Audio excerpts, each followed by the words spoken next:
Let's switch gears to the defensive side of the ball, at least in principle and projection, with Nyckoles Harbor. Let's switch sports. Let's switch sides of the country. The Washington, D.C. native that you've surely gotten at least a glimpse of via social media at a minimum is still on the board. He is for sure signing on February 1st. And this one is just as interesting. Just came off of a visit to the University of Oregon, and my goodness, everything I'm hearing about the Ducks is positive relative to Nyckoles Harbor. The visit was absolutely, according to some sources of mine, absolutely outlined and tailor-made for him in that, of course, he spent a lot of time with Dan Lanning and company.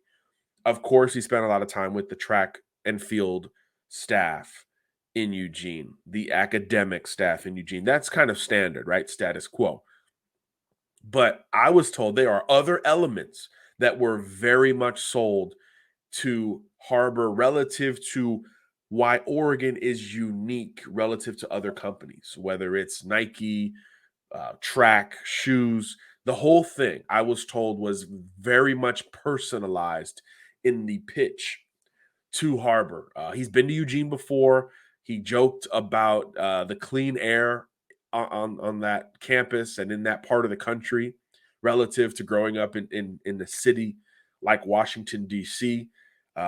He lights up talking Oregon. And that was before he really took a true prospect visit there. And then you throw on the fact that, look, this is 48 hours on the school's dime.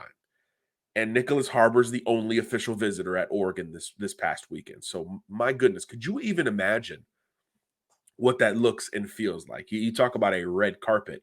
That might be an understatement in this case. And it has a lot of folks in our industry wondering, can Oregon do it again? They have swung for the fences and landed prospects seemingly at the 11th hour throughout this class of 2023, right? They flipped Austin Novosad right before National Signing Day or on National Signing Day after a year-long commitment to the Baylor Bears.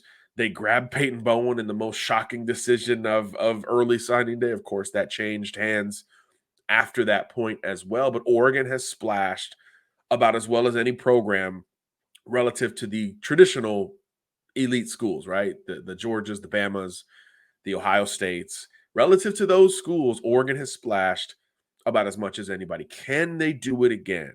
A buzzer beater type of recruiting win for Nyckoles Harbor when programs like South Carolina and Michigan and Maryland, the local school, have all hosted him more, have all built in longer term relationships compared to Oregon. Can the Ducks pull it off? It does. It's always felt like a 2 or 3 team race for Harbor going into this one. It was more of a Maryland, South Carolina, Michigan deal. Coming out of it, we're still hearing Miami is trying to pull off the unthinkable, a recruiting victory without an official visit or any prospect visit. Nyckoles Harbor himself has not been to Coral Gables throughout this process. So you talk about the Ducks swinging for the fences and making that buzzer beater. If Miami wins out, this is a full court buzzer beater with one hand while getting fouled. This is unthinkable from a recruiting standpoint. Could Harbor end up at the U?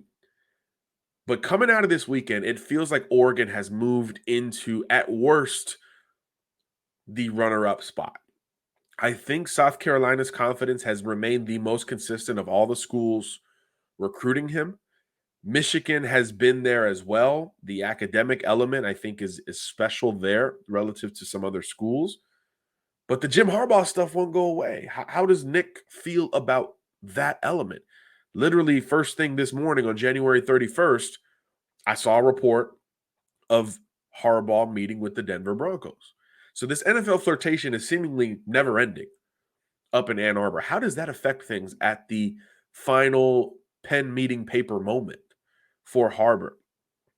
So I think South Carolina and Oregon are starting to feel like the safest bets in this recruitment. Miami would be a downright shocker. Michigan and Maryland would be relatively surprising at this point for Harbor. Again, 6'5", 230, Washington, D.C., football, track, tight end, receiver, pass rusher. He can do a little bit of everything, and he wants to be a surgeon on top of that. So, Harbor, I'm looking at the Gamecocks and the Ducks. So, birds of a feather are going to win this recruitment in all likelihood. Just not sure which one at this moment.